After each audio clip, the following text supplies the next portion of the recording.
Eh oui, vous êtes sur les ondes de Top Pot, votre podcast en français sur la science, l'industrie et la consommation du cannabis. Mon nom est Luc Prévost, j'ai le plaisir de vous recevoir dans un cannabistro virtuel, le Top Pot. Bienvenue chez vous. Top Pot ne donne aucun conseil. Consultez votre médecin, votre pharmacien, votre avocat, votre journaliste préféré, le législateur ou la personne de science de votre choix. Aucun des auteurs, contributeurs, commanditaires, administrateurs, toute autre personne liée à Top Pot ne peut être tenu responsable de quelque manière que ce soit de votre utilisation de l'information contenue dans le podcast. Vous allez bien? Le chanvre est bon par chez vous?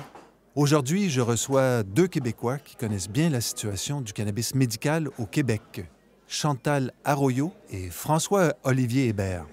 Chantal est active dans le monde du cannabis depuis 2007. Elle est aussi la fondatrice de la clinique La Croix Verte, une clinique de cannabis médical à Montréal, fermée en décembre 2021 suite à un raid policier. François-Olivier, vous le connaissez obligatoirement depuis la diffusion de l'épisode 91, Et si le cannabis pouvait parler. François-Olivier est donc un biologiste, un génomicien et un formateur agréé qui fait de la recherche. Il travaillait aussi à la clinique La Croix Verte avant sa fermeture. Petit détail technique, pour faciliter l'écoute, je fais un résumé des meilleurs segments.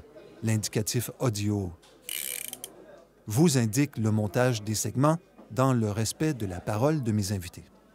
Alors, entre les différentes chartes et la particularité québécoise, comment le Québec se distingue-t-il dans le cannabis médical? Déjà, en partant au Québec, si tu es un patient qui fait usage de cannabis à des fins médicales et que tu veux avoir accès à des produits dérivés, une partie des produits n'est pas accessible autre que par le système directement aux producteurs privés, c'est-à-dire qu'il faut que tu te fasses prescrire aux producteurs privés, mais le système québécois, lui, les médecins disent si c'est pas un dernier recours, va à la SQDC. Et à la SQDC, ben, c'est pas tous les produits ni l'encadrement qui est disponible. Contrairement en Ontario, où est-ce qu'il y a des dispensaires sur la rue qui peuvent t'encadrer et te diriger vers des produits adaptés selon ta condition médicale et tes médicaments utilisés. C'est sûr que c'est vrai en grande partie qu'il y a des différences entre comment la loi canadienne veut exercer l'accès au cannabis versus provincial, surtout au Québec. Mais de façon générale, n'importe quelle personne qui habite, qui est résidente officielle du Canada, a le droit de demander à son médecin d'avoir une forme de support thérapeutique quelconque avec le cannabis pour une condition de santé qui implique soit le traitement, la prévention d'une maladie ou soulager un symptôme, par exemple, associé à une condition de santé. En fait, c'est vraiment le goulot d'étranglement dans cette loi-là, c'est l'accès par le corps médical, donc par un professionnel de la santé autorisé qui peut prescrire quelque chose. Et c'est quand même intéressant de noter que oui, il y a des produits à base de cannabinoïdes qui sont sous prescription, mais la vaste majorité des produits de cannabinoïdes pour être utilisés dans un cadre, entre guillemets, thérapeutique ou médical sont des produits qui ne sont pas reconnus par Santé Canada comme étant des médicaments à proprement parler selon les critères de Santé Canada, c'est-à-dire une molécule qui a un numéro approuvé de drogue officielle selon Santé Canada. Donc, techniquement, oui, c'est sous prescription, mais c'est pas le même, c'est pas le concept de prescription auquel on s'attend par rapport aux molécules pharmaceutiques, parce que c'est pas considéré comme tel finalement. Mais les gens y ont tout de même accès, donc c'est ça qui est un peu une genre de forme d'incohérence finalement dans la loi fédérale. Puis après ça, il y a la loi en fait plus ce que le Collège des médecins donne comme recommandation, comme direction, si tu veux, là, à ses membres, c'est-à-dire puis c'est comme Chantal disait, il y a le Collège des médecins peut dire, nous, on ne reconnaît pas que le cannabis doit être utilisé dans un contexte thérapeutique, mais si vous avez fait telle démarche, par exemple, essayez tous les médicaments, tenter toutes sortes de stratégies thérapeutiques officielles, une fois passé toutes ces étapes-là, vous pouvez donner accès à vos clients au cannabis thérapeutique. Alors que peut-être que dans d'autres provinces, il n'y a pas un aussi fort rouleau d'étranglement, finalement. Les professionnels de la santé sont peut-être plus enclins à prescrire pour différents types de conditions. Mais Santé Canada ne donne pas de ligne directrice comme telle ça peut être prescrit dans tel ou tel cas. Ça donne une liste très vaste et générale de symptômes ou de problèmes associés à des déficiences de la santé qui pourraient être justifiés ou qui pourraient justifier en fait l'usage de cannabis dans ces cas-là. Fait que c'est comme il y a certains flous malgré tout là, autant du côté fédéral que provincial. Fait que, ouais. Mais comme tel, c'est ça, quand tu es malade, tu as le droit à avoir accès à n'importe quel médicament qui est autorisé, puis c'est tout là où ça se joue finalement, puis même dans les médicaments autorisés, ce à quoi tu as le droit peut varier selon le professionnel de la santé que tu vas aller voir. Ah non, c'est pas recommandé par mon ordre, même s'il est sur le marché pharmaceutique. Dans ce cas-là, c'est bon, dans ce cas-là, c'est pas bon. Tu sais, donc, il y a toute une place, je dirais, à la nuance, puis à finalement, la bonne... le bon jugement, je pourrais dire, du professionnel de la santé. Il y a une grosse part de discrétion, finalement, dans le choix qui va être fait, puis dans ce qui va être donné comme accessibilité aux patients. Puis d'interprétation aussi de comment que le patient va l'utiliser. Si je remonte au début de mon travail avec les patients et le cannabis médical, quand on était au Club Compassion, à cette époque-là, juste pour te donner une différence, nous, on avait très peu de personnes, de Québécois, qui avaient des licences qui étaient signées par les médecins de l'époque. Puis quand on avait fait la recherche, il y en avait moins de 800 au Québec. En Ontario, il y en avait plus de 6000. Fait que oui, il y a une grosse différence au niveau de l'acceptation du produit puis de la prescription, de la manière que c'était encadré et diffusé. Mais quand même, quand on regarde le message que le Collège des médecins canadiens versus le Collège des médecins québécois dit, c'est sensiblement la même chose. Ben, j'allais dire, tu sais, par exemple, on peut faire la comparaison Ontario-Québec parce que c'est quand même assez facile, mais aussi parce que l'Ontario, bon, peut-être avec la Colombie-Britannique, c'est une des provinces où il y a le plus fort programme de cannabis médical ou thérapeutique dans la mesure, c'est ça, où il y a beaucoup de commerces, il y a à la fois des commerces d'État, des commerces privés, c'est une très, très forte population. Il y a beaucoup de gens qui consomment, autant pour des raisons thérapeutiques que non thérapeutiques. Puis il y a beaucoup de médecins qui prescrivent, il y a beaucoup de cliniques dites thérapeutiques. Puis si on va, par exemple, sur le site du Collège des médecins en Ontario, ben il y a des lignes directrices relativement bien définies qui encadrent le soutien aux médecins pour aider leurs patients, pour les aider à prescrire ou à mieux comprendre la relation entre le patient puis sa consommation de cannabis dans des cas thérapeutiques, alors que au Québec, c'est beaucoup plus fermé, c'est beaucoup plus... les directives sont, à la base, c'est pas reconnu comme thérapeutique, donc déjà le ton est différent. Ensuite, peut-être qu'éventuellement, si vous avez tout essayé, vous pourrez conseiller dans une perspective de réduction des risques au maximum à vos patients de consommer des très petites quantités de... Donc, il y a une approche qui est beaucoup plus prudente et beaucoup plus restrictive dans la mentalité des professionnels au Québec par rapport à nos collègues anglo-saxons de l'Ontario puis du Nouveau-Brunswick aussi, où c'est pas tous les médecins, après, comme je le disais, c'est encore une fois à la discrétion du médecin, mais de façon générale, dans l'orientation des ordres professionnels ou des regroupements professionnels, je pense que les thèmes qui sont préconisés sont peut-être plus lousses ou moins restrictifs là, chez nos collègues immédiats anglo-saxons. C'est évident. Là.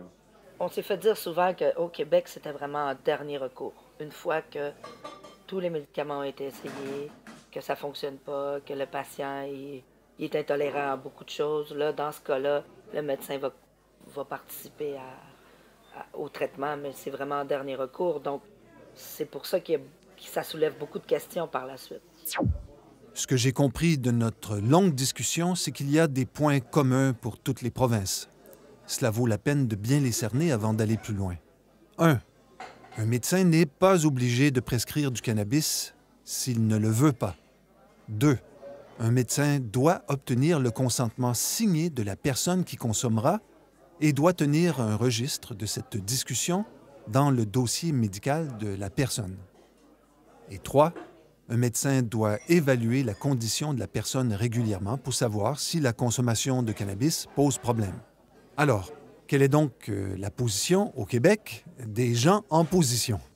Ben, nous, on a eu une discussion en 2018, si je ne me trompe pas, avec l'Association des intervenants, l'Association québécoise des intervenants en cannabis médical et le Collège des médecins avec le vice-président.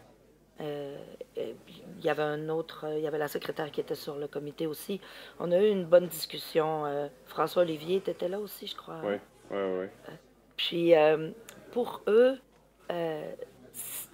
premièrement, pour eux, c'est pas un médicament, en partant. C'est pas une substance où est-ce qu'ils vont l'utiliser ou qu'ils vont avoir une approche médicinale. Donc, en partant, c'est quelque chose qu'ils ne veulent pas prendre en charge, qu'ils ne veulent pas que les médecins prennent en charge. Donc, c'est pour ça que c'est un dernier recours, parce qu'ils se disent, bon, un coup qu'on a vraiment tout essayé puis que ça ne fonctionne pas, mais là, le médecin, il peut encadrer le patient pour l'envoyer là. Donc, c'est ça qui était un petit peu difficile de déterminer.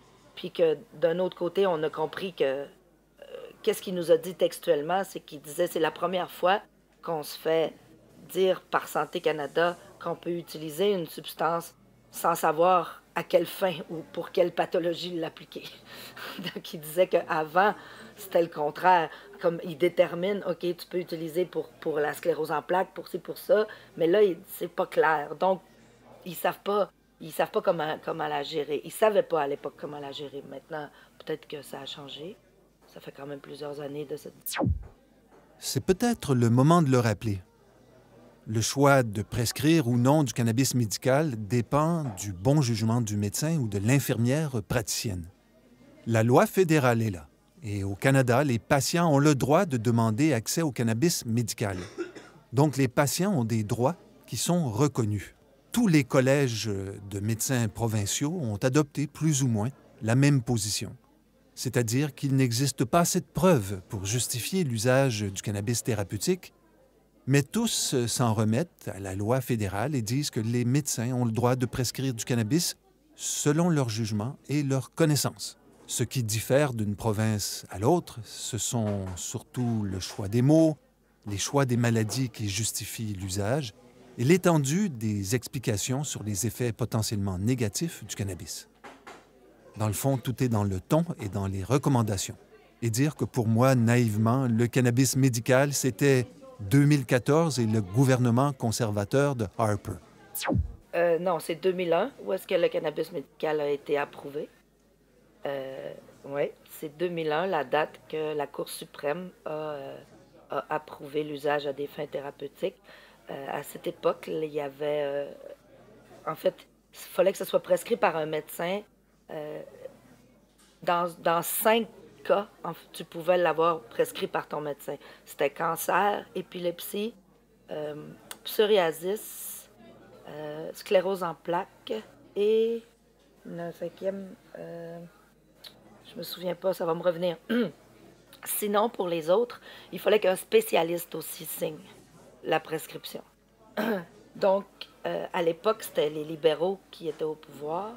Et c'était difficile là, de se retourner puis de donner ça à Santé Canada, là, parce que du jour au lendemain, pouf, ça devient un usage thérapeutique. Il n'y a aucun médecin qui l'a étudié, personne ne sait comment ça fonctionne plus ou moins. Donc, c'était vraiment les balbutiements du cannabis médical. Mais il faut comprendre qu'en 99, il y avait le premier club Compassion qui avait ouvert à Vancouver, qui a été ouvert, qui était le Society Compassion Club, ouvert par Hilary Black, une jeune infirmière activiste, qui avait fait ça pour aider les gens, surtout pris avec des gros problèmes de médication par rapport au VIH, à l'hépatite, à tous les usages de substances, de drogue, là.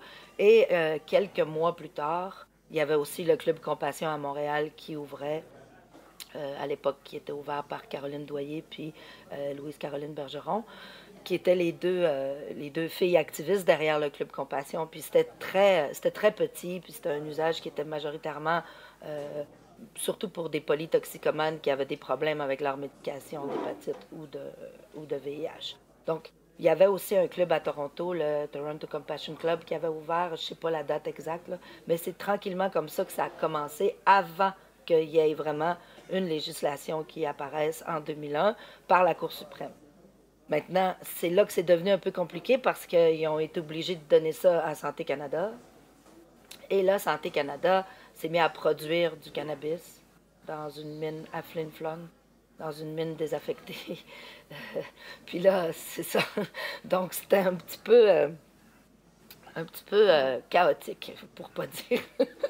À cette époque-là, nous, on organisait des marches, puis on faisait de l'activisme pour que les gens aient un accès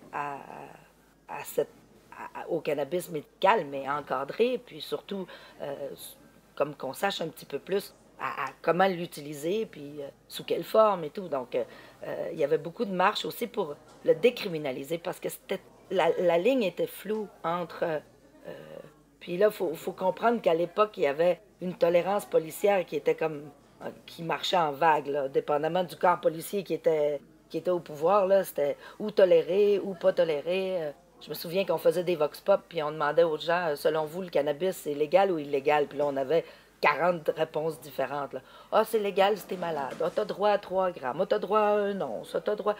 Puis personne ne savait vraiment. Puis ça changeait sans arrêt. Donc, c'était quand même des années chaotiques, là, avant qu'ils mettent le système en place, des licences, où est-ce que là, le patient pouvait produire lui-même.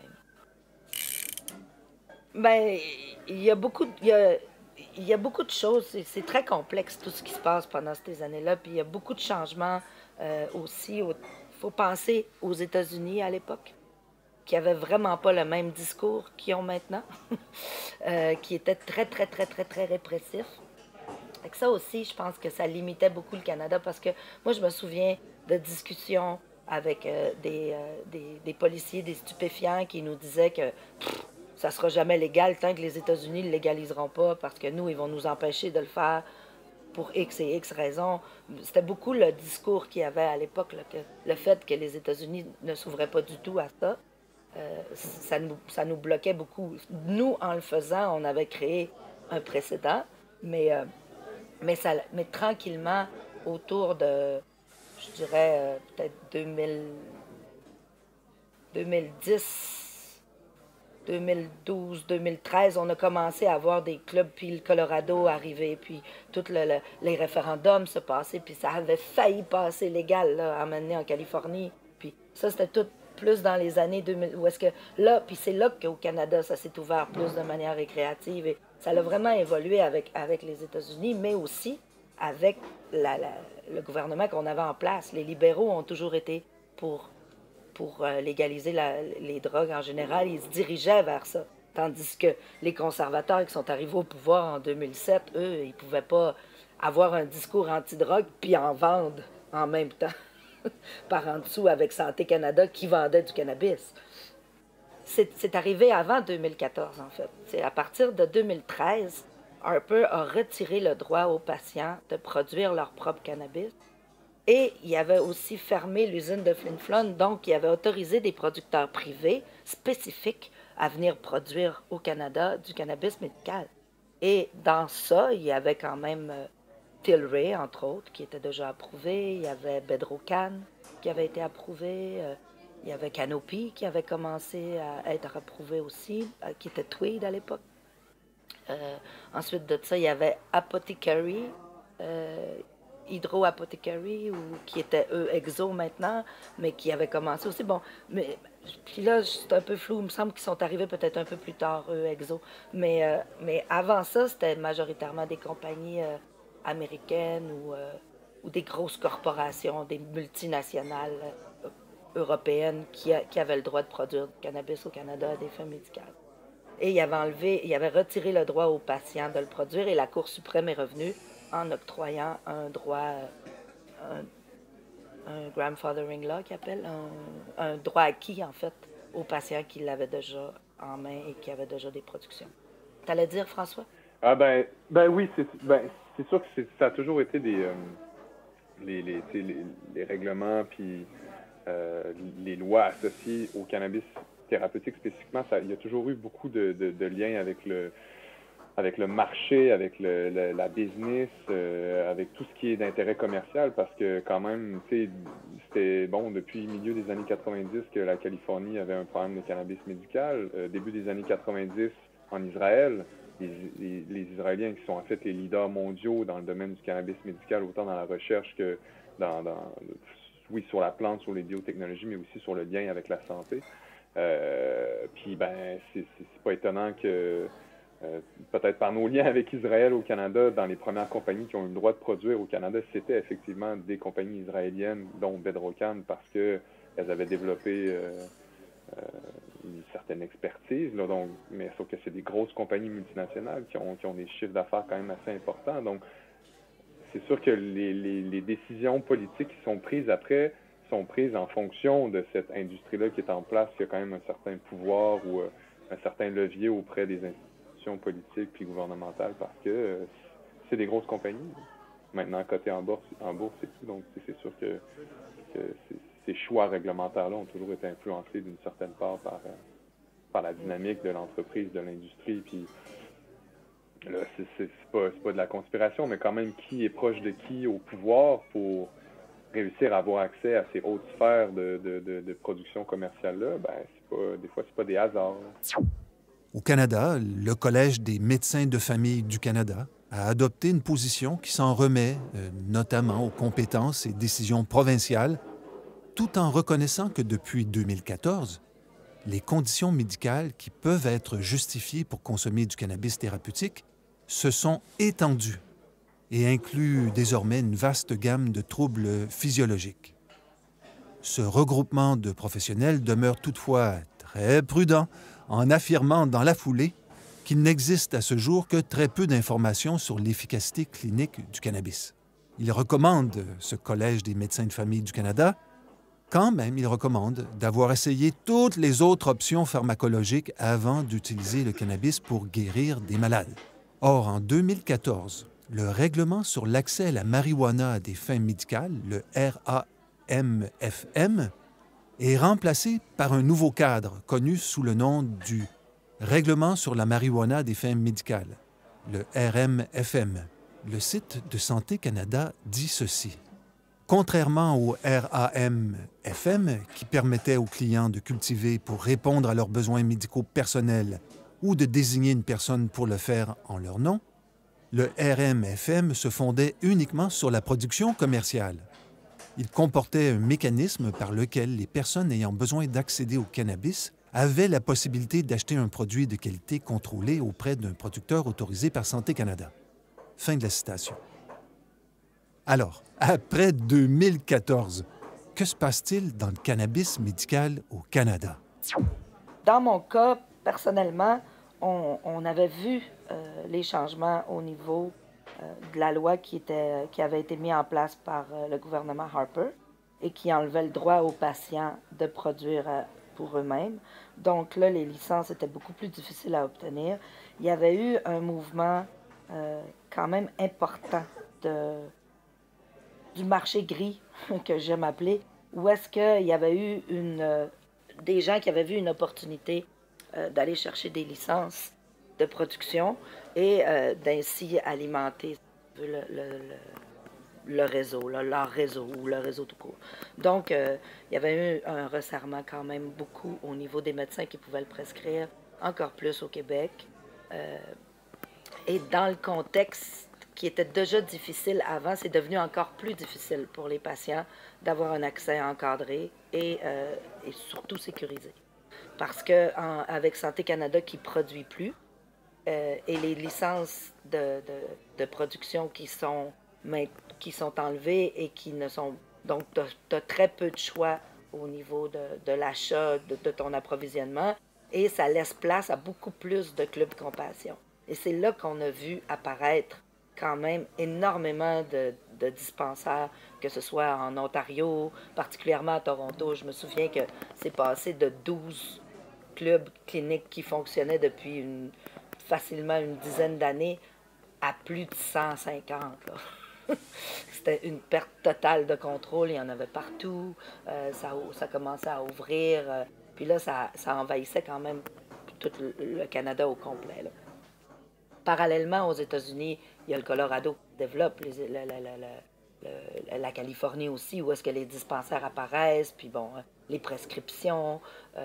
Là, au niveau médiatique, il se passe quelque chose, un événement qui est quand même majeur, puis c'est la petite, une jeune fille de 6-7 ans qui s'appelle Charlotte, qui fait des crises d'épilepsie à répétition. Et puis, tu as le journaliste, j'ai oublié son nom, c'est un journaliste qui était très connu, qui était à CNN, qui fait un reportage sur la famille, qui est obligé de déménager au Colorado pour s'approvisionner parce qu'ils ne sont pas capables d'avoir accès à l'huile pour la petite. Et l'huile arrête ses crises d'épilepsie et on le voit à l'écran, on le voit dans les vidéos, on voit l'impact que ça a et l'impact est majeur en Amérique du Nord. C'est-à-dire qu'à partir de ce moment-là, il y a eu une ouverture qui s'est créée médiatiquement parlant et aussi au niveau public. Donc là, le discours a changé. Là, les gens étaient plus comme « Ah, mais si c'est médical, c'est pas pareil. » Donc, tranquillement, dans l'opinion publique, ça s'est mis à bouger beaucoup. Et là, ça l'a amené quand même un gros changement par rapport... C'est pour ça que les lois se sont mis à bouger plus, parce que l'opinion publique bougeait. C'est pré-2014, c'était intéressant parce que, bon, depuis 2001, oui, il y avait un programme d'accès au cannabis médical qui était relativement spécifique, mais qui donnait quand même certaines liberté aux patients de produire, de s'approvisionner. Il y avait comme une forme de regroupement, de communauté de ces gens-là. 2014 a marqué un point important parce que là, le Canada reconnaissait officiellement qu'il voulait créer un commerce ou une industrie à large spectre au Canada, à l'échelle du Canada, pour faire en quelque sorte le commerce du cannabis thérapeutique, à visée thérapeutique. Fait que là, ça donnait un accès, oui, à toutes sortes de nouveaux produits qui étaient faits dans un contexte complètement différent aux patients. Donc, c'était quand même cool. Après ça, ils élargissaient le concept de cannabis thérapeutique à tous les types de produits issus du cannabis. Donc, avant, c'était plus restreint. Donc là, c'était un petit peu plus large comme possibilité de consommation pour les patients. Donc, ça avait des avantages positifs. Mais on était encore dans le domaine de modifier la loi d'accès au cannabis médical. Puis là, alors qu'en 2018, le point pour moi est vraiment plus important et tournant dans la mesure où, eh bien là, tout le monde au Canada avait le droit d'en acheter, d'en consommer maintenant, d'une façon très restreinte, évidemment, parce qu'un des objectifs de la loi était de restreindre l'accès. Ça faisait même partie en noir sur blanc du nom dans la loi, dans le projet de loi qu'ils voulaient mettre sur place. Donc déjà, ça c'était un gros plus. Il y avait une volonté affichée de restreindre l'accès, de créer un marché encore plus gros qui était pour des gens qui consomment de façon non thérapeutique. Donc, ça élargissait la consommation dans la population, mais ça restreignait beaucoup d'accès, puis ça a contribué à enlever finalement le concept de cannabis médical dans une large mesure au Canada. Donc, finalement, les patients perdaient une part du marché parce que finalement, les producteurs en avaient presque que pour le marché thérapeutique parce que c'était ça qui allait rapporter l'argent. Puis les malades, ben, c'était, disons, un marché qui devenait peut-être un peu plus marginal. Puis, ben, dans le concept de la loi, il y a toutes sortes de façons de procéder qui ont été enlevées. Puis le concept de cannabis médical, comme Chantal aime bien le dire, a été mangé par le nouvel acte sur le nouveau Cannabis Act qui existe maintenant, dans lequel finalement il y a un mélange qui se fait, il y a une homogénéisation qui se fait entre ceux qui consomment pour des raisons thérapeutiques et ceux qui consomment pour des raisons non thérapeutiques. Fait que, finalement, c'est les patients qui ont été le plus perdants là-dedans pour des raisons industrielles puis pour des raisons législatives aussi. Fait que c'est pour ça que pour moi, c'est un point qui est encore plus important dans l'histoire de l'accès au cannabis. C'est parce qu'il y avait des changements majeurs qui n'avaient pas eu lieu là, depuis 2001. Puis là, ben, ça retirait certains droits. Ça retirait des droits. Ça diminuait l'accessibilité et la facilité d'accès pour les gens qui en avaient le plus de besoin, c'est-à-dire les gens malades. Évidemment, le RMFM a été contesté. Et voici ce que dit Santé Canada sur son site. Dans l'affaire Allard contre Canada, les plaignants ont soutenu que l'élimination de la culture personnelle et par une personne désignée, comme le permettait le RAMFM, limitait la disponibilité et le caractère abordable de leurs médicaments. Dans sa décision de 2016, la Cour fédérale du Canada a déclaré le RMFM inconstitutionnel compte tenu du fait qu'il n'offrait pas aux patients un accès raisonnable au cannabis, c'est-à-dire un choix de souche raisonnable à des prix adéquats, et dans la quantité requise pour répondre aux besoins médicaux. Fin de la citation, qui provenait du site de Santé Canada. Alors, en 2022, quels sont les modes d'accès au cannabis médical? Officiellement, sur le site de Santé Canada qui parle de la loi pour l'accès au cannabis médical, ben, une personne au Canada peut accéder. Puis là, je commence avec le Canada, puis après, on parlera du Québec, mais il y a 5 modes d'accès au cannabis thérapeutique au Canada officiellement, puis ça, c'est dit par Santé Canada sur son site dans les directives à l'intention des consommateurs à des fins thérapeutiques. Premièrement, l'accès directement à un producteur autorisé par Santé Canada avec un formulaire prescription médicale, tu envoies ça au producteur en question, puis là, après ça, tu peux acheter en ligne directement de ce producteur-là, mais seulement un. Si tu veux avoir accès à d'autres producteurs, tu dois demander à ce producteur-là de te redonner ta prescription ou de l'envoyer à une autre compagnie à travers laquelle tu vas vouloir acheter tes produits. Donc ça, c'est une façon qui est assez restrictive, je dirais. Tu as accès juste au nombre de produits qui sont vendus par cet unique producteur-là. Puis après ça, tu dois faire du back and forth en communication pour si tu vas être transféré ailleurs et tout. Deuxième, c'est production à des fins personnelles. Tu remplis le formulaire d'environ 11 pages, puis là, tu as accès à une production chez toi pour tes fins personnelles. Tu peux désigner quelqu'un pour le faire pousser à ta place. Chaque personne qui pousse pour quelqu'un ou pour ses propres besoins peut le faire pour soi-même puis une autre personne maximum. Donc, chaque individu au Canada a le droit d'avoir 2 permis de production à des fins médicales, soit pour lui, soit pour une autre personne. Et les 2 autres points d'accès, 4e et 5e, c'est dans les commerces de vente au détail autorisés, commerces de vente de détail provinciaux autorisés ou commerces de vente en ligne autorisés. Ça, c'est ce que Santé Canada dit. Mais au Québec, l'accès au commerce de vente au détail autorisé, qui est en fait la SQDC, donc qui n'est pas à visée thérapeutique, et le commerce de vente en ligne autorisé n'est pas autorisé pour l'accès au cannabis médical au Québec, alors que ça l'est en principe selon les directives de Santé Canada. Puis ça, c'est probablement parce qu'il y a des commerces de vente au détail autorisés dans le thérapeutique en Ontario, par exemple, mais ce n'est pas le cas au Québec. Donc, au Québec, c'est seulement 3 des 5 modes d'accès qui, en fait, s'inscrire auprès d'un producteur, en produire soi-même ou demander quelqu'un pour en produire. C'est les 3 seuls niveaux d'accès au Québec pour ce qui est du cannabis thérapeutique. Je rencontre de plus en plus d'intervenants dans le cannabis médical. Mais c'est un segment de marché que je connais moins bien. C'était l'occasion de prendre un peu de recul. On a beaucoup démonisé la substance.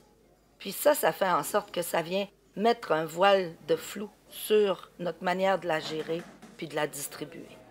Et tout le niveau de complexité qu'on a atteint, c'est à force de mettre des restrictions d'accès, puis que d'un autre côté, on l'a ouvert récréatif. Là. Je veux dire, on en parle souvent avec François Olivier, puis on rit parce qu'on se dit que c'est sûr que c'est une substance qu'on utilise depuis 10 000 ans. Là.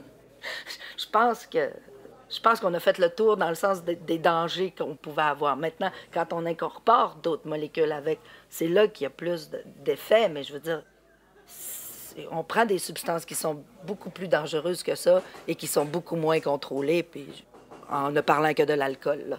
Et n'étant pas le meilleur exemple de distribution puis de contrôle, c'est quand même sur lui et sur la cigarette que le Cannabis Act a été copié. Donc, à quelque part, c'est là que ça démontre. On aurait dû prendre une approche tellement différente avec cette plante-là. On aurait dû prendre une approche herboriste. On aurait dû prendre une approche écologiste. Au contraire, on en a fait un produit de pollution pas possible.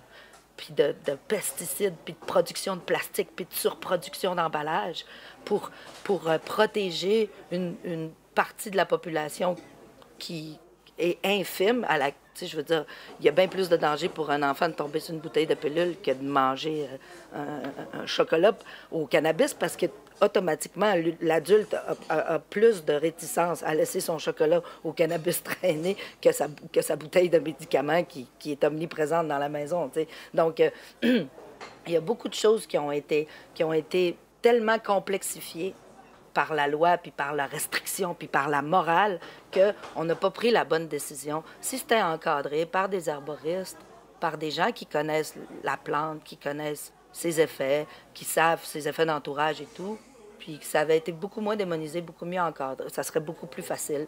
Et là, après ça, d'instaurer un programme où est-ce que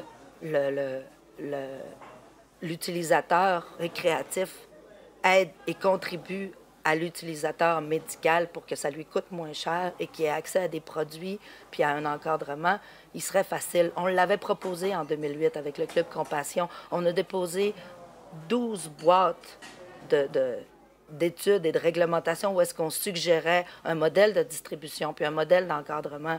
Puis à cette époque-là, c'était avec le ministre Couillard qui était là. On avait fait une conférence de presse, on fêtait les 10 ans, on allait fêter les 10 ans du Club Compassion. C'était vraiment... Puis là, effectivement, les boîtes ont été déposées dans le fin fond du Parlement à Québec, puis on n'a jamais entendu parler. À chaque fois qu'on appelait pour prendre un suivi, on avait perdu les boîtes. Et on avait même entamé des discussions en 2010 avec le sénateur Nolin, que lui aussi avait un projet de distribution. Puis si on fouille dans les archives, puis qu'on va voir, le sénateur Nolin était venu nous voir au Club Compassion à Québec.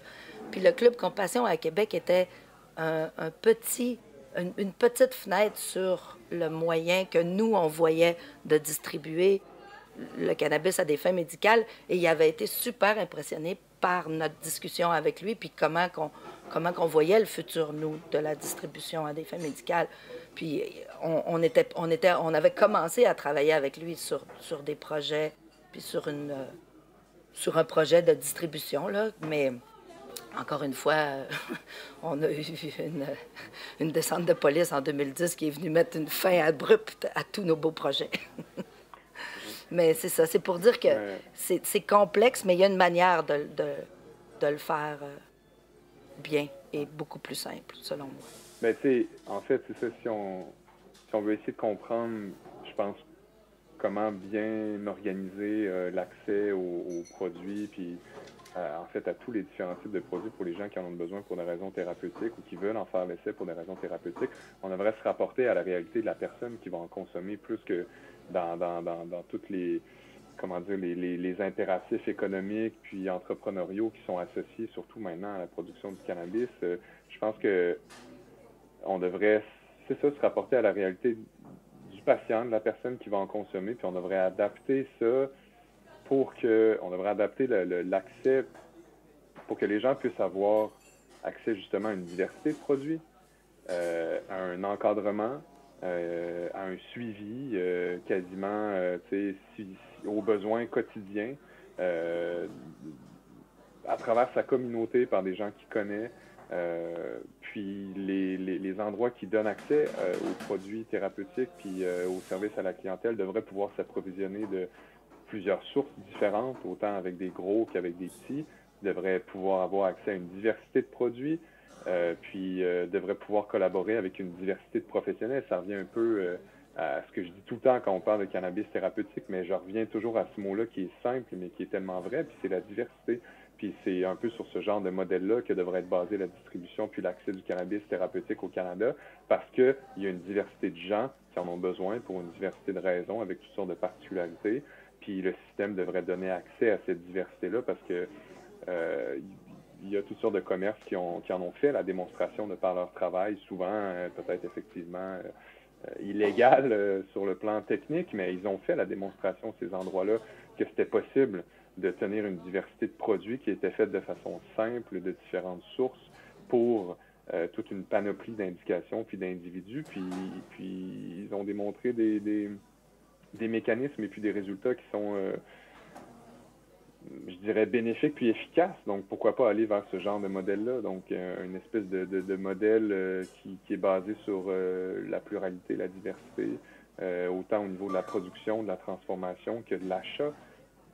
Fait que des commerces de production, des commerces de transformation qui peuvent se parler et des commerces de distribution pignon sur rue qui ont accès à tout cet éventail de produits-là, qui vendent à des gens locaux, communautaires, qui peuvent suivre constamment, puis avec une diversité de professionnels de la santé qui peuvent les aiguiller sur tous les problèmes associés qu'il peut avoir chez une même personne qui a une condition ou plusieurs conditions reliées. Que ce soit un service de pharmacie, d'ostéopathie, de physiothérapie, services d'infirmières, tu sais, comme c'est un peu les modèles maintenant transdisciplinaires là, dans le domaine de la santé, mais ça devrait pas être le cannabis devrait pas faire exception à ça non plus.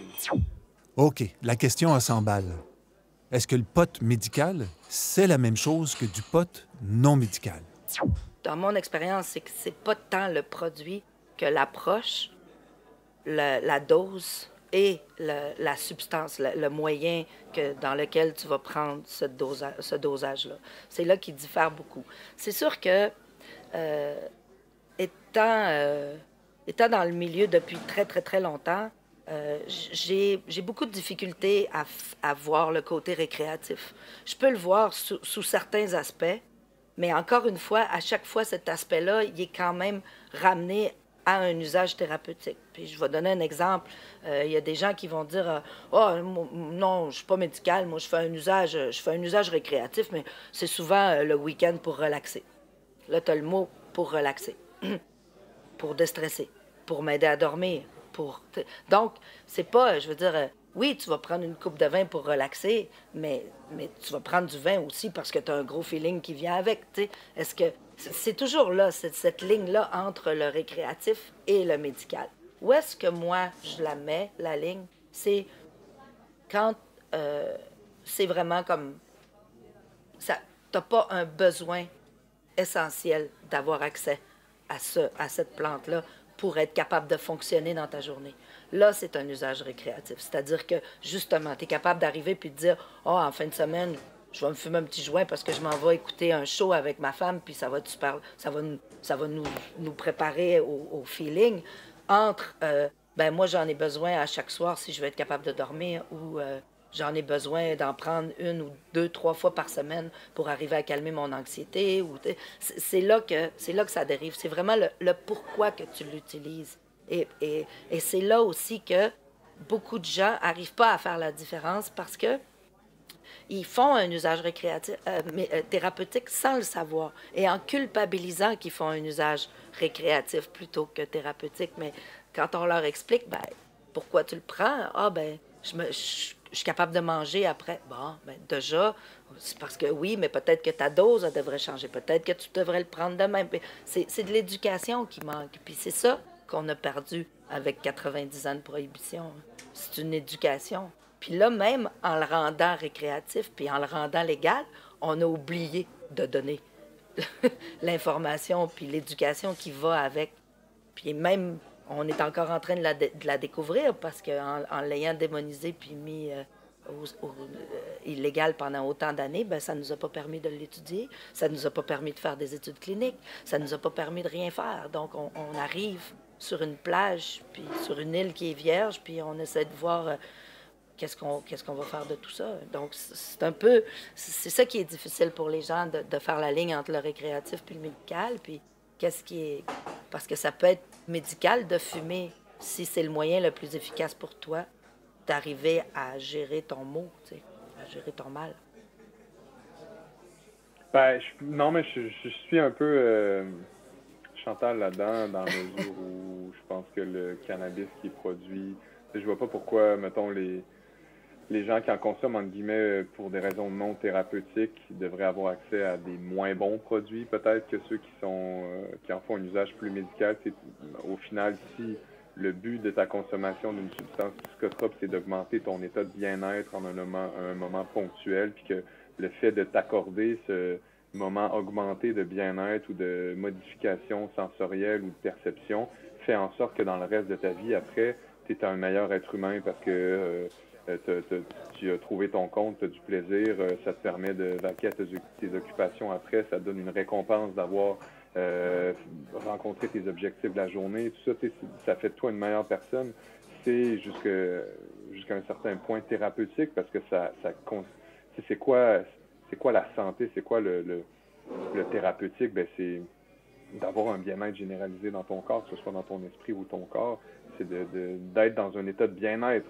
Puis si ça te rapproche de ça, ça peut être considéré jusqu'à un certain point comme du thérapeutique, mais c'est vrai que la ligne, si on veut la trancher, il faut qu'elle soit tranchée là où des gens doivent en prendre pour agir spécifiquement sur une condition physiologique qu'ils ont, puis s'ils ne prennent pas ça, ils sont dans une moins bonne posture finalement que s'ils en prennent. Donc ça, c'est vraiment la ligne, selon moi, qui pourrait être tracée pour le thérapeutique versus le non thérapeutique. Mais clairement, après ça, c'est vraiment dans l'offre de diversité de produits puis des types de dosage qui va changer.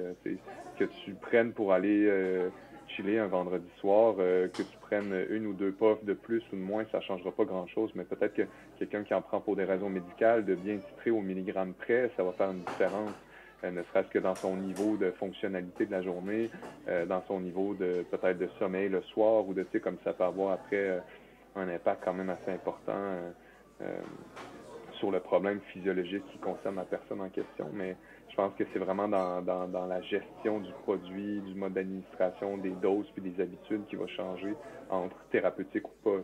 Puis c'est pour ça que ça prend un encadrement de gens qui sont habitués d'encadrer des gens tous les jours avec ça, parce que ça prend un accompagnement justement pour changer ses habitudes, essayer d'adopter celles qui sont les plus favorables, d'optimiser les modes d'administration, de savoir quand, comment changer les doses, de faire le lien avec les autres produits pharmaceutiques. Donc, c'est vraiment là le nerf de la guerre, finalement. Et la clinique La Croix-Verte, quels sont ou quels étaient ses services? Si je peux peut-être commencer, il y aurait, mettons, 6 points en particulier qui pourraient définir l'avantage de l'offre de service de la clinique par rapport à ce à quoi il est accessible autrement dans la société québécoise actuellement, là, spécialement dans le cas du cannabis thérapeutique. D'abord, c'est... je vais super être tannant avec ça, mais je reviens toujours, c'est la diversité de produits puis des modes d'administration. Ça, c'est un des éléments les plus importants parce que, autrement que les produits qui étaient disponibles à la clinique La Croix-Verte, ce qui était autorisé par le gouvernement canadien et québécois, surtout québécois, n'était pas suffisant pour ce à quoi les patients thérapeutiques devraient ou pourraient avoir accès. Ensuite, le soutien quasi quotidien, qui est un autre service qui est offert, enfin qui était offert à la clinique La Croix-Verte, qu'il n'y a pas ailleurs, puis qui est extrêmement essentiel. Donc, meilleur suivi des habitudes, des préférences, des capacités des personnes, savoir accompagner les gens à reconnaître leurs limites, puis à définir leurs limites, leurs frontières dans leurs habitudes, dans leur consommation, dans leur dosage, ce qui, en fait, est le point majeur pour atteindre une meilleure réponse clinique, donc une augmentation de l'efficacité. Si on ne gère pas tous ces éléments-là au quotidien ou quasi quotidien, forcément, l'effet ne sera pas aussi optimal qu'il pourrait l'être, disons. Ensuite, les besoins personnalisés, souvent changeants, très dynamiques comme processus, le cannabis thérapeutique. Des fois, les gens ont besoin d'une chose, quelques mois après, ils ont besoin d'autre chose ou ils n'ont plus besoin de ce qu'il y avait au départ. Donc, s'il n'y a pas d'accompagnement, puis il n'y a pas la capacité d'avoir des réponses à des besoins personnalisés, encore une fois, on diminue l'efficacité clinique. Fait que ça, c'est un autre élément qui était très positif, qu'il n'y avait pas ailleurs non plus en termes d'accès au cannabis thérapeutique. Sinon, le sentiment de communauté, qui est un autre sentiment extrêmement important chez des gens qui sont souvent malades, dépourvus. La maladie peut isoler beaucoup de gens, donc puis là, je pense qu'on en a assez parlé pendant la COVID. Là, on sait ce que ça fait, l'isolement chez les gens qui sont supposés d'appartenir à une espèce animale grégaire qui est sociale, qui a besoin d'entretenir des interactions saines avec ses pairs. Donc ça, c'est vraiment un point majeur qui est souvent sous-estimé malheureusement. Donc ça crée un tissu social qui vient tamponner ou améliorer, si tu veux, plusieurs aspects négatifs d'être malade, tout simplement, malheureusement. Donc, ça augmente la qualité de vie des gens. Puis ça, c'est non négligeable quand tu es malade.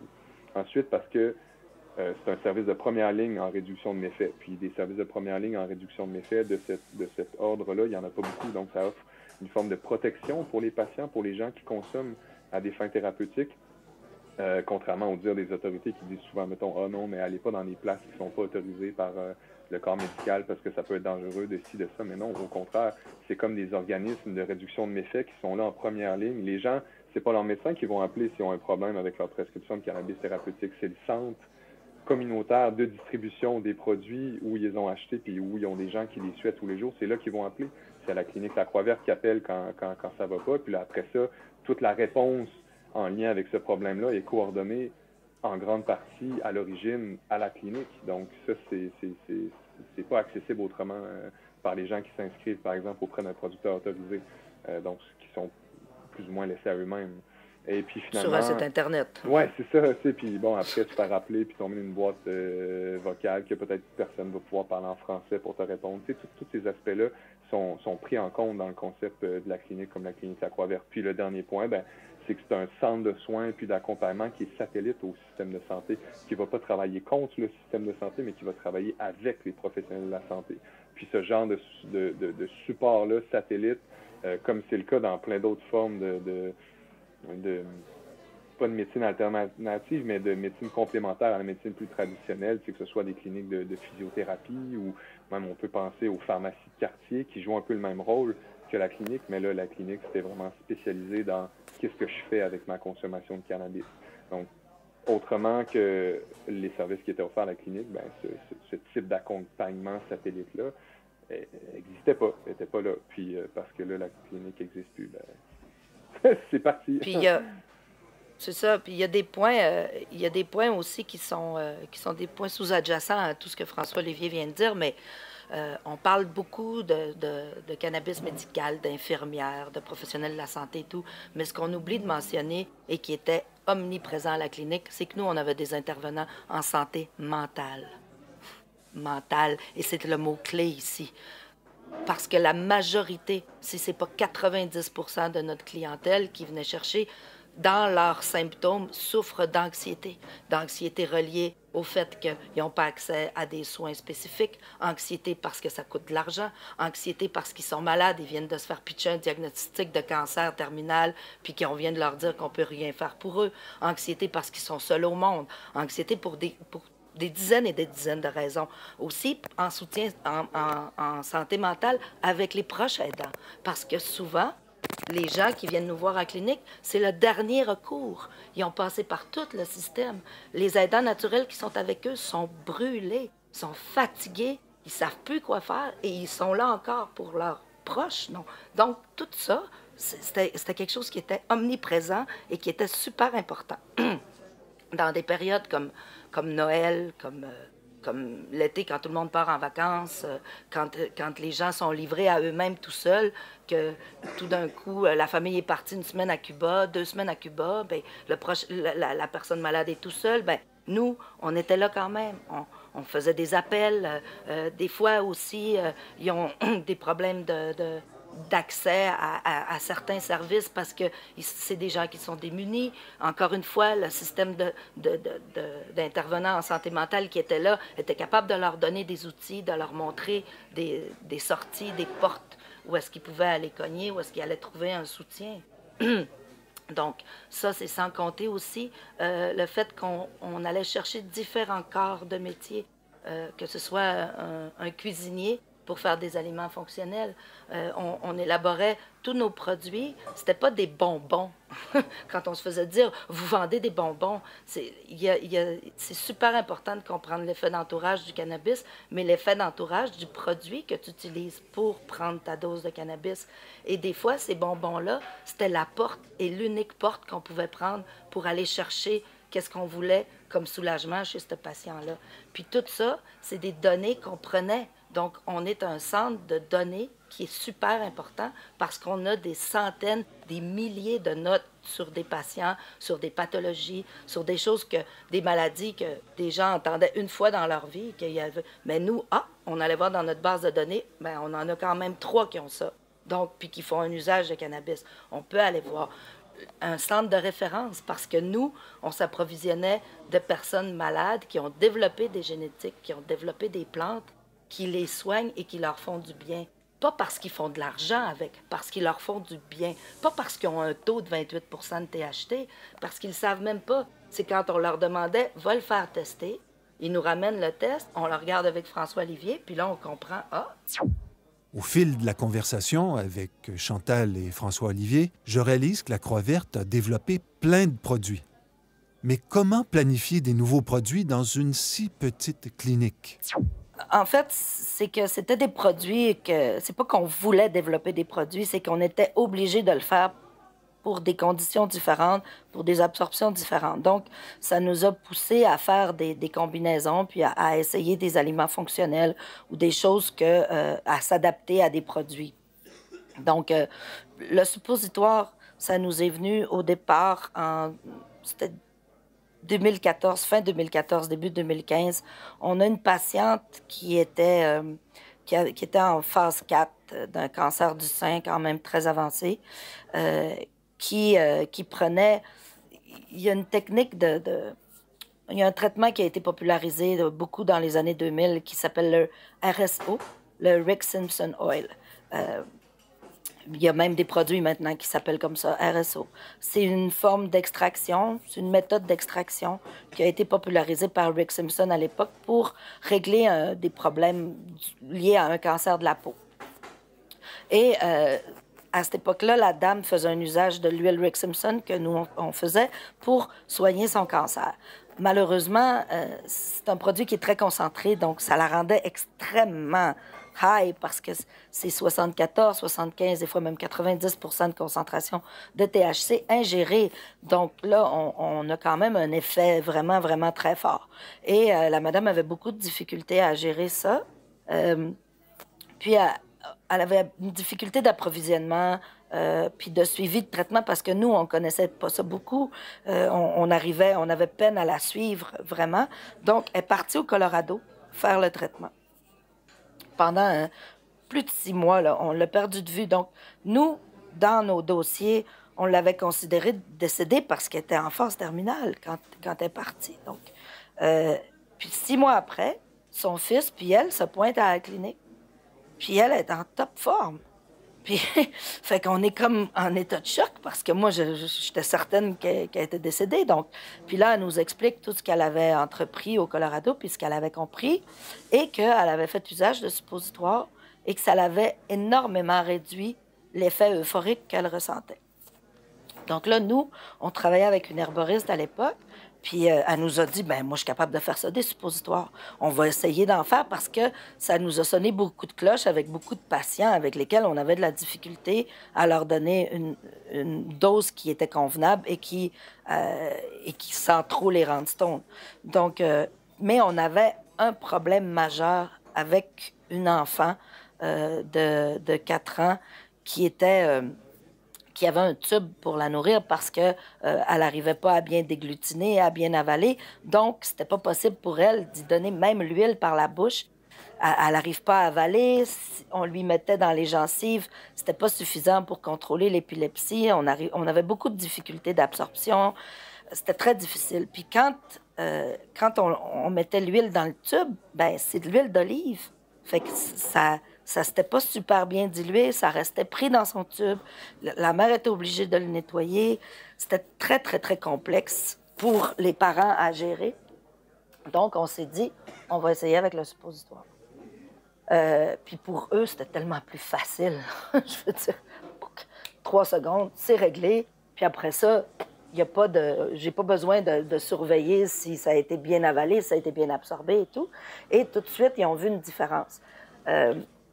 On a vu aussi que l'interaction était beaucoup moindre parce que la petite, elle prenait quand même des médicaments anticonvulsifs, fait que ça nous faisait beaucoup de problèmes avec la médication, avec le cannabis. Fait que finalement, avec le suppositoire, ben, ça faisait comme diminuer tous ces effets-là. Ça nous a ouvert la porte, on a commencé à l'utiliser avec d'autres patients et ça l'a pris quand même une proportion assez élevée. Puis moi-même, j'étais quand même réticente parce que moi, je viens d'une famille mexicaine, je suis d'origine mexicaine. Au Mexique, les suppositoires, c'est quelque chose qui est quand même très, très utilisé, là, à peu près à n'importe quelle sauce. Tu as mal à la gorge, suppositoire. Tu as des problèmes, tu perds de la voix, suppositoire. Tu as une grippe, suppositoire. Donc, suppositoire pour à peu près n'importe quelle raison. Donc, moi, j'étais très à l'aise avec le fait, mais je savais qu'au Québec, c'était quand même plus difficile. Mais quelque chose aussi qu'il faut souligner par rapport à la Croix-Verte, c'est que la moyenne d'âge de la clinique était plus de 60, 65, 70, 80, 90, 100. Je veux dire, beaucoup, beaucoup, beaucoup de patients très âgés qui n'ont jamais, jamais consommé même pas une puff dans leur vie. Donc, tous ces gens-là commençaient tout de suite, on commençait avec des nanodosages. C'était même plus du microdosage, c'était des nanodosages. Et le suppositoire devenait quelque chose de facilement utilisable et surtout pour eux, n'y avait pas de problème avec ça. C'est quelque chose qu'ils ont déjà utilisé, qui sont ouverts à l'utiliser sans problème. Donc, à ce niveau-là, une partie de notre clientèle avait quand même une bonne ouverture, mais une autre partie, pas du tout. Hein. Donc, c'était plus difficile de le rentrer en contexte, mais quand tu es dans un contexte de douleur intense, de souffrance, que tu as essayé plein de médicaments, il y a beaucoup, dans notre système de santé, notre dignité en prend un coup. Hein? Donc, quand tu arrives et que tu te dis mon échelle de douleur puis mon échelle de valeur se situe où par rapport au suppositoire, il y a beaucoup de monde que, sur le coup, ils disent « Ah, sais-tu, je vais l'essayer. Je suis rendu là. N'importe quoi qui peut me soulager ou qui peut me sortir de ce problème-là, je vais l'essayer. » Ou d'autres, moi, je leur donnais, puis je leur disais, écoute, achète-en un petit paquet, garde-le de côté, puis si jamais tu en as besoin, tu l'as. Si tu atteins ce seuil-là, tu l'as. Donc, c'est ce qui nous a fait développer beaucoup de dosages différents et s'adapter à des proportions de THC puis de CBD différents. Par la suite, avec les personnes autistes aussi, ça nous a fait développer beaucoup de produits parce que beaucoup chez des enfants autistes, où est-ce qu'il y avait beaucoup de réactions, que ça marche bien, qu'on a quelque chose de super positif, mais un jour, ils goûtent l'huile, puis là, ça y est, ils veulent plus. Ou ils changent tout simplement de focus et ils veulent plus manger. Ils veulent plus du tout consommer de médicaments, de capsules, de quelque chose qui a rapport à une médication. Ils font une espèce de blocus. Donc, il fallait toujours les attirer puis trouver quelque chose où est-ce qu'ils allaient aimer ça. Donc, souvent, on va demander aux parents, bon, ben, dans quoi est-ce qu'on pourrait y mettre pour qu'ils le mangent puis qu'ils soient contents de le prendre, que ce ne soit pas un combat avec l'enfant pour qu'il le prenne puis qu'ils ne veulent pas l'avaler, mais que ce soit quelque chose que lui-même, il va y passer, puis il va dire ah, « j'ai pas eu mon jujube après mon repas ». Donc, c'est pour ça qu'on a développé, justement, des jujubes ou même, on a déjà fait des biscuits salés parce que la petite, elle détestait tout ce qui était sucré. Il n'y avait pas moyen d'y donner rien qui était sucré. Il fallait qu'on trouve des choses salées. On avait des patients qui étaient musulmans, qui ne voulaient pas prendre des capsules faites en gélatine. Donc, il fallait leur trouver une autre forme d'absorption. On avait des gens qui étaient allergiques, intolérants, à plein de... sans gluten. On a des gens qui... Leur digestion est tellement rapide que ça ne sert à rien. On leur donne d'une manière ou d'une autre, puis c'est digéré trop rapidement. Il y a donc pas de métabolisme au foie. Ça passe tout de suite, puis ça s'en va au sel, donc on n'a pas l'effet escompté. Là, on a développé des biscuits qui ralentissaient la digestion. Donc, au lieu de prendre 1 heure, 2 heures, ça pouvait prendre 4 heures avant que ce soit libéré puis absorbé. On prenait des farines qui étaient plus difficiles. Donc, il y avait tout ce travail-là de développement d'aliments fonctionnels à s'adapter, puis d'effets d'entourage avec le cannabis, que là, on allait chercher des molécules de goût, des molécules qui vont booster l'effet recherché. Et comme ça nous permet de donner un moindre dosage pour avoir sensiblement le même effet.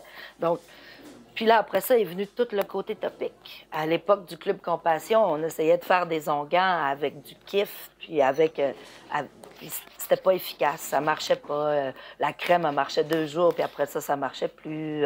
Donc, on a développé des onguents, des produits topiques, des sels de bain, des huiles corporelles, pour où est-ce qu'on intégrait le cannabis, puis on réussissait à avoir un effet, sans avoir d'effet psychoactif, mais d'avoir un effet quand même assez important pour que le patient le rende dans son habitude de vie, là, comme de se dire, bon, mais 2 ou 3 soirs par semaine, je vais prendre un bain, puis ça va beaucoup soulager mes rhumatismes.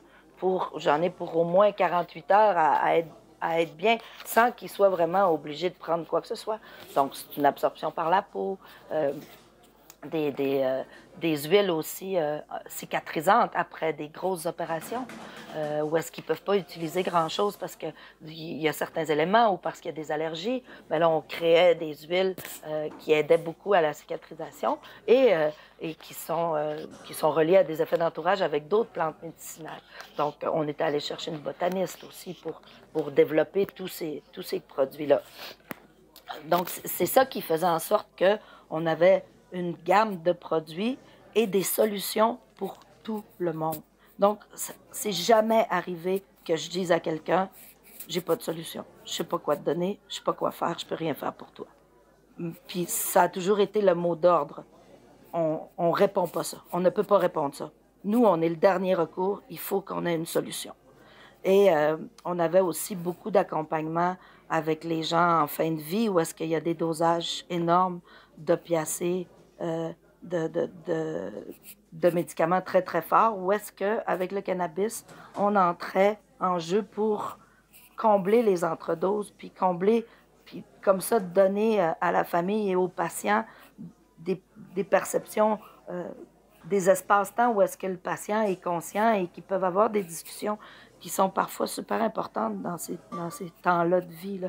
Donc, puis effectivement, nous, ben, ça nous permettait aussi de comprendre parce qu'on discutait avec des infirmières qui sont habituées de travailler avec des dosages très élevés de molécules. Puis là, ça nous permettait d'apprendre et elles aussi d'apprendre avec le cannabis comment elles peuvent l'intégrer dans ces suivis-là. Donc, tu vois, c'est toute cette complexité-là de personnaliser qui fait la grosse différence et qui présentement n'est pas disponible pour personne depuis le 14 décembre.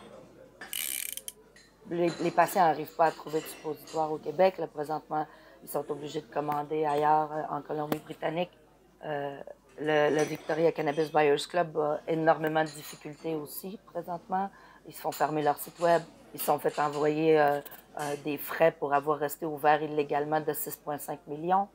Je veux dire, présentement, c'est dur de ne pas penser qu'il y a une chasse aux sorcières contre les cliniques comme nous qui font un travail essentiel de première ligne et qui sont traités comme les pires criminels parce que, à quelque part, le système n'est pas adapté pour des patients qui ont un réel besoin et pas un besoin financier là, de récupérer l'argent qui a été mis en place. Donc, c'est ça qui est un peu difficile, je pense, pour la majorité des patients. Ouais, sinon, c'est sûr qu'il y a comme des options qui ressemblent à la clinique, mais qui ne combinent pas l'ensemble des services qu'il y avait à la clinique, puis des produits, puis de l'accessibilité aux produits. Comme, bon, si on prend TD, ben, ouais, c'est une plateforme en ligne. Oui, tu as accès à une diversité de produits, mais c'est juste ce qu'il y a sur le marché canadien. Tu peux pas rencontrer en personne un être humain qui va t'aider. C'est pas forcément toujours la même personne à qui tu vas reparler. Ton dossier peut être perdu dans une plus grosse machine. Sinon, ben, en personne, c'est sûr qu'il y a toujours Santé Cannabis, mais Santé Cannabis, eux autres, ils procèdent plus comme le système médical de cliniques privées, par exemple. Donc là, on combine pas l'approche service conseil, service client, compassionnel, communautaire, puis tu es associé à un producteur, donc là, tu n'as pas accès à toute une diversité de produits. Fait que, oui, il y a des alternatives qui ressemblent, qui sont un peu dans la même veine, mais il y a rien vraiment qui est, aussi complexe et complet, je pense, que ce qu'il y avait comme service dans la clinique. Il y a une question de temps aussi. Comme, justement, on va donner l'exemple de Santé Cannabis, mais moi, j'ai envoyé beaucoup de patients et c'était en décembre et ils n'ont toujours pas passé. Là. Ça fait 3 mois qu'ils attendent. Donc, il y a un temps d'attente. Après, pour les cliniques comme TD, où est-ce qu'il faut que les gens commandent en ligne, j'ai toujours mon exemple de Mme Bolduc qui est en Abitibi puis qu'elle n'a pas d'Internet. Elle a fait quoi? Elle n'est pas capable de commander en ligne, elle ne parle pas anglais. On lui parle, je veux dire, même une partie du travail des gens qui travaillaient à la clinique, c'était d'apprendre aux madames à faire un transfert Interact. Donc, on est loin d'être capable d'aller sur un site web, choisir un médicament pour soi, avec un taux de dosage, avec des mots que je ne connais pas, avec un vocabulaire que je ne connais pas, avec des noms de génétique qui n'ont aucun sens et qui sont pas reliés du tout à ce que le produit fait. Je veux dire, moi, j'écoute les messages que les madames me laissent, puis c'est complètement aberrant qu'on pense qu'un service téléphonique en ligne peut aider des personnes âgées qui connaissent même pas ça, puis qui se font dire « Ah, tu devrais essayer le cannabis, grand-maman. » fait que c'est ça aussi qui est quand même super important et qui est pas pris en charge là, au niveau des cliniques qui sont là présentement. Et la clinique La Croix-Verte, hein, il y avait des humains dans cette structure. Alors avant sa fermeture, cela représentait quoi comme entreprise? Bien, juste avant la pandémie, là, juste avant que la pandémie embarque en 2019, mettons, décembre 2019, on était 34. Donc, il y avait 24, on était 24 salariés et 10 contractuels, consultants externes. À la fin, en décembre, on était 24, 17 salariés, puis avec à peu près, c'est ça, là, 7-8 intervenants contractuels qui faisaient plus tout ce qui était les inscriptions. Donc, oui, mais on avait plus que 8000 inscriptions, donc ça fait beaucoup de monde à répondre, là. Par semaine, on avait environ 60 à 75 demandes d'inscription. Et maintenant, comment la clinique La Croix-Verte va-t-elle renaître de ses cendres? Quels sont ses plans? C'est sûr que là, on est en discussion avec plusieurs producteurs. Le problème qu'on a avec La Croix-Verte, c'est qu'on a toujours été un peu en avance sur notre temps, pour pas dire beaucoup en avance sur notre temps. À l'époque, qui ont annoncé qu'ils allaient accepter les microproductions, là, on a vu une lueur d'espoir où est-ce qu'on pouvait aller se joindre au marché légal avec des producteurs qui sont plus petits et qui sont peut-être plus conscients des besoins de la clientèle qu'on dessert. Maintenant, il fallait maintenant qu'il y ait des extracteurs, des compagnies licenciées qui peuvent faire de la transformation et qui peuvent le faire sur des produits qu'on a besoin de faire. Donc, je pense qu'on le savait, là. On arrivait avec François Olivier, on avait déjà commencé à sortir une liste de producteurs privés avec qui certains, on avait même déjà commencé certaines discussions pour essayer de s'arrimer au programme légal et d'aller chercher des exemptions ministérielles pour pouvoir combler les gaps où est-ce qu'on n'est pas capable d'avoir accès à certains produits. Et là, ça devient beaucoup plus facile de le faire parce que, justement, beaucoup de producteurs privés, de microproducteurs nous ont contactés. On a quand même beaucoup de discussions d'entamer avec différents producteurs licenciés pour essayer de monter un modèle de clinique viable, qui est capable de desservir, parce que c'est facile de se dire on va se faire un modèle légal, là, comme beaucoup de producteurs me disaient, ah, ben, t'avais juste à aller te chercher les licences puis à le faire comme tu dis.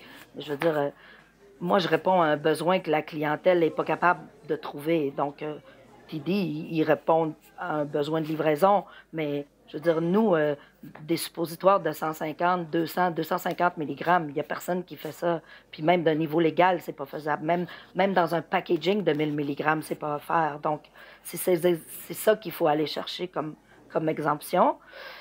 Malheureusement, avec Santé Canada, ça prend des tests cliniques, ça prend plein de choses, ça prend des formulations, donc ça prend du temps. C'est pour ça que là, on essaie de faire vite pour trouver une solution à court terme, à moyen terme, puis à long terme. Fait que c'est un peu dans ça qu'on est présentement. Là. La grande question politique maintenant du dossier du cannabis médical. Est-ce une affaire fédérale ou provinciale? Notre approche est plus au niveau fédéral, je te dirais, parce que il faut discuter avec les instances de santé fédérale qui puissent venir appuyer nos demandes au niveau provincial. Parce que ça reste que présentement, le cannabis médical est géré au niveau fédéral. On a fait l'approche au niveau provincial. On a contacté le Dr Carman, puis il nous a retourné vers la santé publique. On a contacté la santé publique, ça fait 3 mois. On attend encore après eux parce qu'ils sont encore en train de se battre avec la COVID puis toutes les vagues. Donc, c'est pour ça que ça devient un petit peu... On tourne un peu en rond là, au niveau provincial. Puis de toute façon, c'est au niveau législatif fédéral que ça se passe. Donc, notre demande présentement est plus au niveau fédéral, de voir comment eux...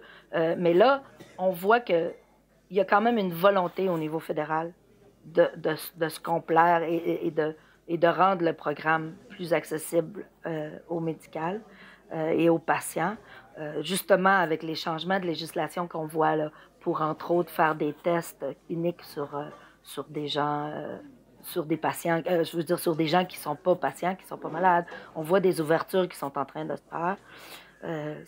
C'est ça, il faut un peu de patience, un peu d'organisation, puis un peu de vision. C'est ça, moi je pense que effectivement ça se passe à 2 paliers, parce que c'est comme ça que fonctionne la Fédération canadienne. Il y a, oui, le fédéral qui dicte beaucoup des règles en matière de santé, mais après, les provinces sont souvent, jusqu'à un certain point, souveraines sur leur territoire. Puis c'est sûr que les Québécois ont peut-être un petit peu plus tendance à vouloir revendiquer le droit d'organiser ses affaires comme il veut. Fait que je pense que, justement, le Québec pourrait prendre une ligne directrice beaucoup plus axée sur le leadership que ce qui est en train de faire là, qui est plutôt en train de tirer de l'arrière puis de manquer le bateau. Donc, je pense que si le gouvernement du Québec voulait mettre ses culottes puis faire les bonnes choses, il pourrait déjà passer à l'action avec 4 changements d'orientation dans son paradigme qui favoriseraient l'accès puis qui permettraient une meilleure acquisition de connaissances pour justement aller plus loin après, pour construire sur les connaissances puis devenir meilleur dans notre relation avec la plante sur le plan thérapeutique. D'abord, permettre la recherche sur le cannabis thérapeutique, ce qui n'est pas permis en ce moment. Ensuite, donner accès à la production, puis à la vente, puis à l'achat de tous les produits du cannabis. Pourquoi se restreindre? Tu as le droit, mais tu as juste le droit de ci, de ça. Tu as le droit, mais pas en telle quantité. Donc ça, ces restrictions-là font en sorte qu'on en connaît moins, puis on progresse moins rapidement, puis donc on est moins capable d'émettre des lignes directrices. Ensuite, favoriser le transfert de connaissances dans le corps médical. Donner accès à l'information aux gens qui sont mandatés de donner accès à la substance pour qu'on puisse avoir une démocratisation à la fois des connaissances, mais aussi un changement au niveau des pratiques. Puis finalement, mettre sur pied un vrai registre québécois d'usage pour des raisons thérapeutiques du cannabis. Donc, faire le lien entre génétique, produit, maladie, puis les effets. C'est uniquement en ayant des données sur ces éléments-là, puis la relation entre ces éléments-là, qu'on va être capable de dire est-ce que ça marche, est-ce que ça marche pas, dans quel cas ça marche, puis comment on fait pour améliorer nos modes d'approche puis nos traitements finalement. Pourquoi tout ça? Ben, pour que les gens qui ont besoin d'avoir accès aient un meilleur accès puis des meilleurs effets. Mais pour l'instant, c'est pas vers ça qu'on se dirige, j'ai l'impression. Non, c'est clair. Non, mais aussi, je pense que... Oui, c'est ça, c'est très réaliste. Puis je veux dire, on est en train de passer à côté de quelque chose parce que moi, je trouve que la manière présentement que ça a été monté au Québec, on a encore une possibilité de se tourner et de devenir un exemple d'un modèle médical, comment il pourrait être bien fait. Puis, on a les connaissances, là, je veux dire, on a une expérience au Québec qui est quand même assez significative. Et où est-ce qu'aussi il nous manque, il y a un volet qui est vraiment, vraiment extrêmement important et qui n'est pas couvert, c'est le volet éducatif. C'est le volet de montrer aux professionnels, mais aussi au grand public, c'est quoi le cannabis? Parce que, encore là, ça va faire depuis 2018 qu'il est légalisé, puis il y a encore un paquet de mythes qui circulent et que les gens véhiculent et continuent de renforcer, qui sont complètement faux et qui ne sont pas enseignés. Puis, même chose avec l'Université de Trois-Rivières se plaignait qu'il n'y avait pas beaucoup de gens qui allaient s'inscrire au programme universitaire de cannabis, mais c'est parce que le Québec était tellement fermé au point de vue de l'industrie que les étudiants, ils se disaient, ben je vois pas vraiment de sortie, je vois pas où est-ce que je vais aller travailler là, en sortant de là. Puis je veux dire, François Olivier est quand même un exemple important de quelqu'un qui sort de l'école et qui a quand même des portes qui s'ouvrent pas nécessairement parce que tu es spécialisé en cannabis, puis au Québec, ben c'est pas encore une industrie qui est très ouverte. Donc, ça aussi, le fait de pas valoriser l'enseignement puis l'éducation, ben ça aide pas à l'innovation. Ça aide pas que des gens qui sont super talentueux vont pas se diriger vers ce milieu-là, mais où ils vont s'en aller carrément, ils vont changer de province, ils vont aller travailler ailleurs. Et ça, c'est de l'expertise qu'on perd, qui est super important. Donc, au niveau éducation, on a vraiment un gros besoin à combler aussi. Oui, mais l'éducation, excuse-moi, je veux juste finir là-dessus, c'est un point important, oui, l'éducation, le transfert de connaissances, mais pour l'instant aussi,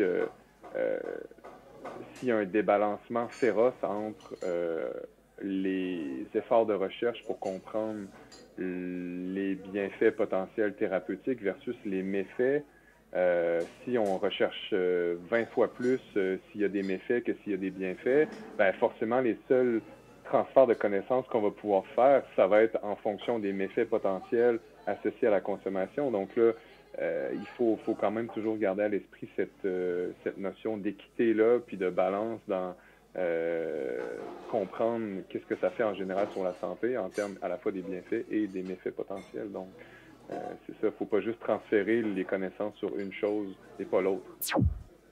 C'est le temps de conclure notre entrevue avec Chantal et François Olivier. On sait tous que le pot a été diabolisé pour des raisons politiques. Mais dans la communauté scientifique, est-ce qu'on diabolise les chercheurs comme François Olivier qui s'intéressent au cannabis? Et ensuite, Chantal conclut en évoquant les vertus de la patience. Quand même, oui, quand même. Malgré tout, là, je peux sentir une forme de jugement de la part de mes pairs. Bon, mais c'est sûr que, surtout s'ils me voient, là, mais bon, parce qu'il y a l'aspect physique, mais il y a aussi tout le... Puis après aussi, non seulement ça, mais si tu veux rajouter une autre couche de stigmatisation, c'est qu'on va me dire, ouais, ben là, OK, maintenant, t'es rendu, mettons, professionnel là-dedans, mais pourquoi ton background, pourquoi t'as pas juste tout le temps fait du cannabis dans ta vie, donc t'es un peu comme l'espèce de, pas d'imposteur, mais tu sais, comme, OK, pourquoi d'abord tout ton background n'est pas dans le cannabis? Ben oui, mais c'est parce que justement, c'était illégal, donc forcément, l'accès à travailler là-dedans, à comprendre ça, avoir un lien avec la plante, ben c'est qu'il fallait toujours se mettre en marge. Donc, si c'était pas possible avant, il n'y a pas 36 000 raisons, fait que c'est comme, ah ouais, t'es là-dedans, en plus, ah ouais, puis tu sais, ton background, il n'a pas été pendant 15 ans là-dedans, mettons, ben non, parce que c'était illégal, alors comment tu fais pour y avoir accès, tu sais? Fait que c'est un peu, ça tourne en rond, là, c'est une belle pensée fallacieuse, un peu, là, mais le message d'espoir, moi, je pense, si on veut donner un message d'espoir, c'est que les mentalités changent, et elles changent peut-être plus rapidement qu'on peut l'imaginer, ne serait-ce que sur le plan légal, législatif, puis aussi de l'acceptabilité sociale. Puis c'est quand on va avoir franchi le pas au niveau de l'acceptabilité sociale que, enfin, j'estime que les plus grands progrès vont être réalisés parce que là, on va l'avoir accepté puis on va l'avoir intégré dans notre culture, alors que c'est pas encore intégré. Là. Mais ça s'en vient, puis plus vite qu'on le pense, je pense. Oui, moi, je suis complètement d'accord avec François Olivier. C'est vraiment... il faut être patient. Hein. Moi, comme je vous disais tout à l'heure, là, je me souviens qu'en 2007, quand on est allé ouvrir le centre compassion à Québec, on avait rencontré les policiers de l'époque, les enquêteurs des stupéfiants, avant d'ouvrir pour les aviser qu'on allait ouvrir. Puis, on était dans le bureau avec eux, puis on avait une discussion un peu amicale. Là. C'était vraiment... C'était très honnête comme discussion. Puis, il y en a un qui nous dit pensez-vous vraiment que ça va être légal un jour? Puis, il part à rire. Puis, nous, on y répond tu penses-tu vraiment que tu vas arrêter tous les criminels de la ville de Québec? Puis là, il part à rire, puis il dit oh non, il dit moi, je prends ma retraite dans 2 ans. Vous autres, vous avez plus de chances d'y arriver. Mais donc, c'est ça. Je veux dire, les mentalités changent, les temps évoluent. C'est sûr que je pensais peut-être pas nécessairement ça en décembre, mais avec les ouvertures que là, on voit, puis le retour aussi, je veux dire, on est quand même rendu presque 100 jours après cette perquisition et bon, il n'y a toujours pas d'accusation de déposer. On voit qu'on a un énorme soutien quand même du public, mais aussi des autorités, de certaines parties de l'autorité. On a beaucoup de lettres de soutien. On a eu des rencontres avec des politiciens. On a quand même un énorme pan de la société qui est derrière nous. Et c'est ça qui me donne de l'espoir. Parce que je me dis que un jour ou l'autre, les gens vont comprendre c'était quoi qu'on faisait vraiment comme travail et ils vont s'enlever cette idée du marché noir, puis du négatif, puis de toute cette brume qui a été mise sur le cannabis, plus ou moins justifiée, là, et que maintenant, on va passer vraiment à découvrir ses vertus, puis comment on peut l'intégrer dans notre société pour que ça devienne vraiment positif. T'sais. Puis je veux finir avec l'exemple de New York, qui est un exemple vraiment percutant au niveau de la légalisation de qu'est-ce qu'ils en ont fait. Et New York s'est ouvert et on dit, OK, on légalise, mais on donne la priorité des licences et tout ça aux gens qu'on a vraiment le plus tapé dessus. Et aux communautés noires, aux communautés amérindiennes, aux communautés latino-américaines qui, elles, ont été les premières à subir tout le contre-coup et ça faisait partie de leur culture intégrale. Là. Donc, puis je pense que ça, c'est un superbe espoir parce que tout le reste de la planète est en phase de légaliser et on va atteindre vraiment quelque chose pour lequel je me bats depuis que j'ai 14 ans. Fait que moi, je trouve ça super positif malgré tout. Et voilà, c'était votre épisode de Top Pot. Un énorme merci à Chantal Arroyo et François-Olivier Hébert pour leur perspective engagée et engageante. Questions, commentaires, critiques, n'hésitez pas à m'écrire lucprévost@hotmail.com. Je vous remercie pour votre écoute, vos partages et vos suggestions. Allez, bonne semaine, beaucoup de bien-être et bon chanvre.